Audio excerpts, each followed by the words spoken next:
What's up, guys? Today we're going to be starting our series into the Reconquista. So, to start with the context, we're going to begin with the Islamic invasion of Spain. On another note, we have some updates. So, Uncle Reed episode is going to come out soon. Just working on some. Me and him are just working out on some agreements and some compromises. If that makes sense. But anyways, let's get into our content. So the Islamic invasion of Spain from 711 to 718. The Islamic conquest of the Iberian Peninsula between 711 and 718 was one of the most significant military and political transformations of the Middle Ages. In only a few years, Muslim armies crossed from North Africa into Visigothic Spain and conquered most of the peninsula.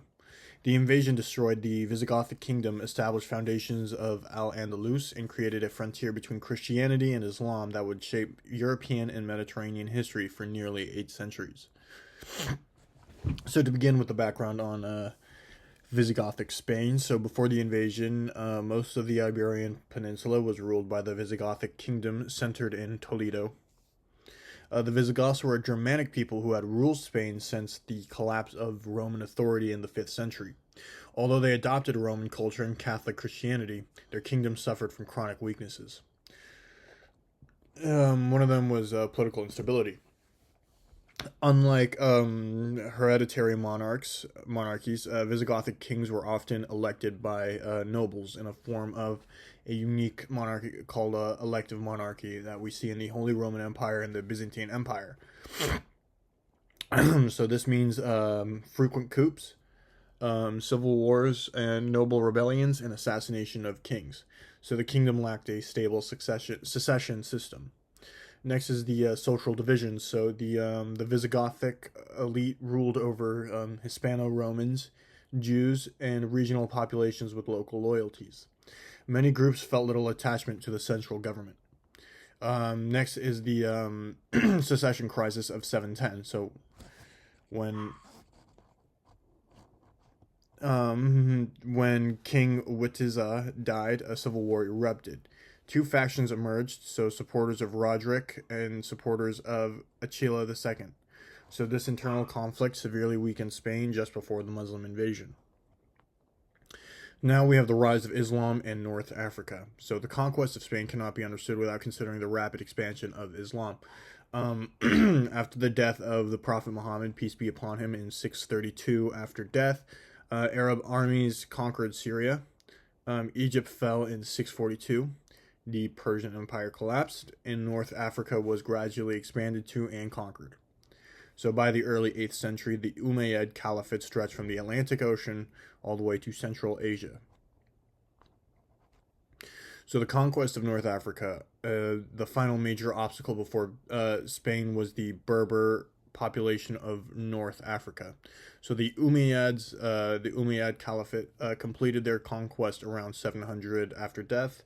Many Berbers converted to Islam and became soldiers for the Caliphate, and these Berber forces would form the majority of the army that invaded Spain. So we're going to go on to the why. So why did the Muslims invade Spain? So historians debate the exact motivations here. So number one, obviously expansionism. So the early Islamic State possessed tremendous military momentum, as we see in their conquest of Byzantium, Persia, Arabia, and so forth. The expansion generates wealth, rewarded warriors, and strengthened their political legitimacy. And Spain represented a rich and relatively vulnerable target for the ongoing situation that they had. So, and next is the Visigothic Civil War, like we said earlier. So some Visigothic nobles likely invited Muslim intervention, and later sources claim that rivals of Roderick sought outside assistance. While details remain uncertain, however, the political chaos undoubtedly encouraged an invasion. Next is the economic opportunity. So Spain contained a lot of fertile farmland, major cities, trade routes, and tax revenues. Conquest promised immense rewards. And then finally, the final reason is religious zeal. So Islamic expansion was partially motivated by the concept of jihad, although material and political concerns were equally as important. So now moving on, we have Tariq ibn Ziyad and the crossing of Gibraltar. So the invasion began in 711. The commander was Tariq ibn Ziyad, a Berber general serving under the governor of North Africa, Musa ibn Nusayr. I'm sorry if I'm saying that wrong. So Tariq crossed the Strait of Gibraltar with approximately 7,000 Berber soldiers and later brought 5,000 more soldiers as reinforcements. And this landing point became known as Jebel Tariq, also known in English. This is called Mountain of Tariq, and this is from this is where the name comes from, Gibraltar. Now we have the Battle of Guadeloupe in 711. So this is a decisive battle that occurred near the Guadeloupe River. King Roderick rushed south with the Visigothic army, and he ended up losing. And he lost because of the political disunity. Many nobles deserted him in his time of need. And some sources actually suggest that rival Visigothic factions betrayed him. Next was the military weakness. The Visigoths relied heavily on aristocratic cavalry, while Tariq's forces were mobile, experienced, and highly motivated. Surprise in leadership, so Tariq demonstrated effective command and tactical flexibility. And consequences, so Roderick disappeared during the battle and was most likely killed.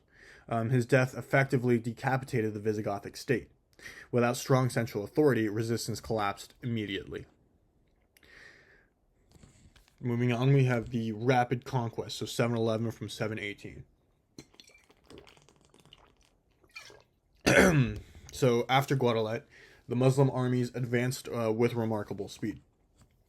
Many major cities fell after another, so these dates are approximate. So Cordoba fell in 711, Toledo fell in 711, Zaragoza fell in 714, Merida fell in 713, and Seville fell in 712. So the speed of conquest astonished many contemporaries.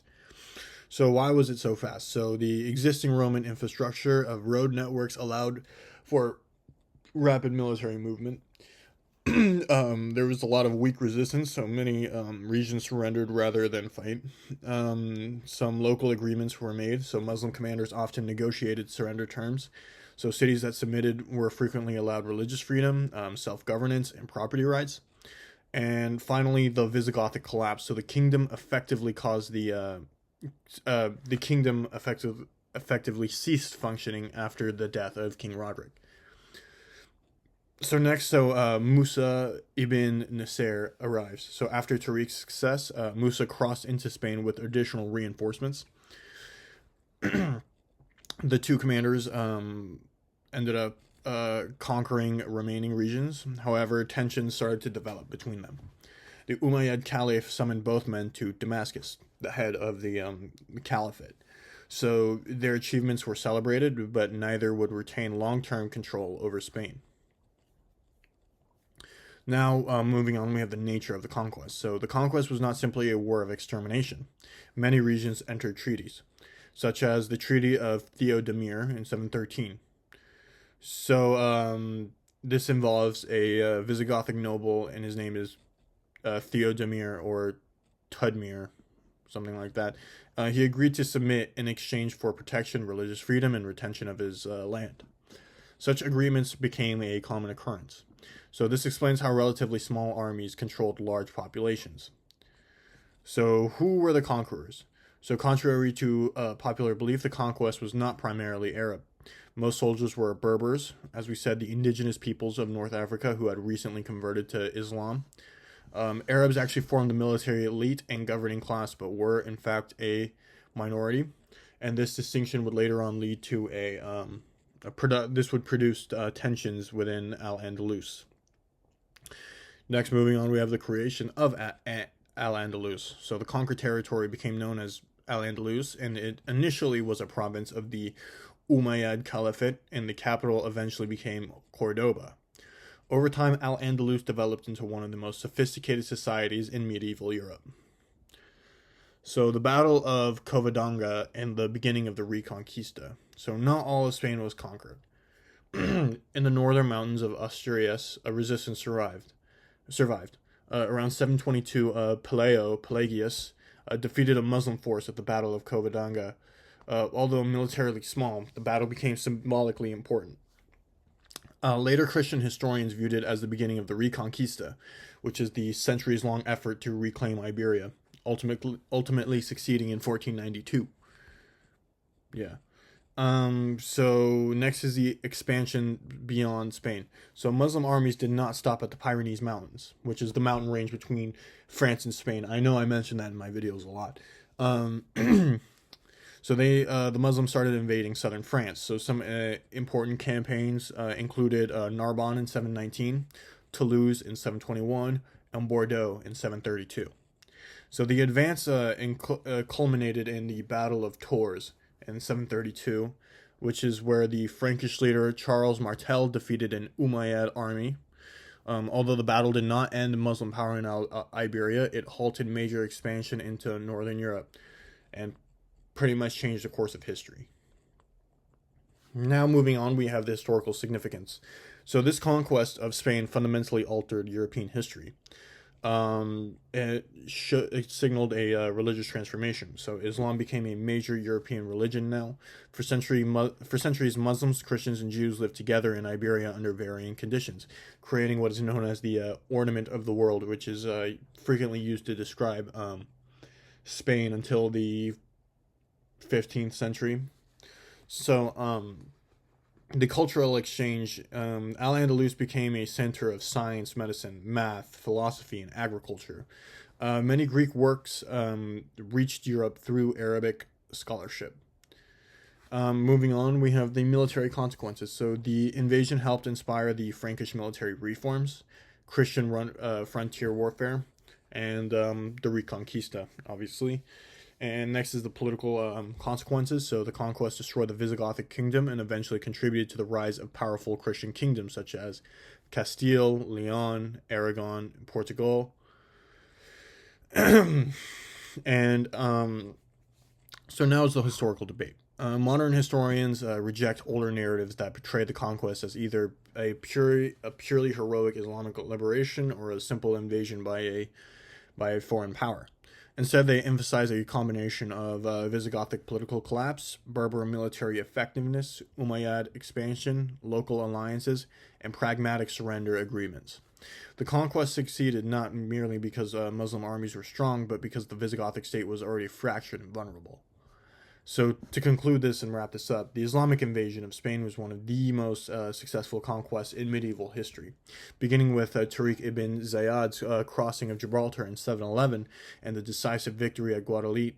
Muslim forces rapidly dismantled the Visigothic kingdom and established Al-Andalus.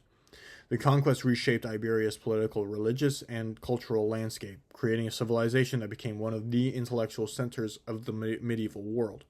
At the same time, it laid foundation for the Reconquista, ensuring that the struggle between Christian and Muslim powers would define the history of Spain until the fall of Granada in 1492.